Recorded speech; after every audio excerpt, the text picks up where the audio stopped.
அஸ்ஸலாமு அலைக்கும் வரஹ்மத்துல்லாஹி வபரகாத்துஹு. தினமும் ஒரு ஹதீஸ்.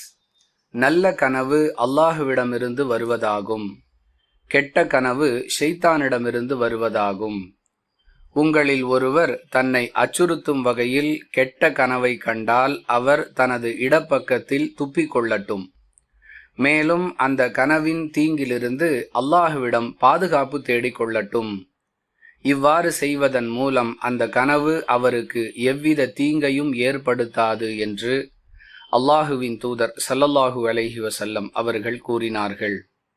அறிவிப்பவர் அபூ கதாதா ரலியல்லாஹு அன்ஹு. நூல் புகாரி, ஹதீஸ் எண் 3292.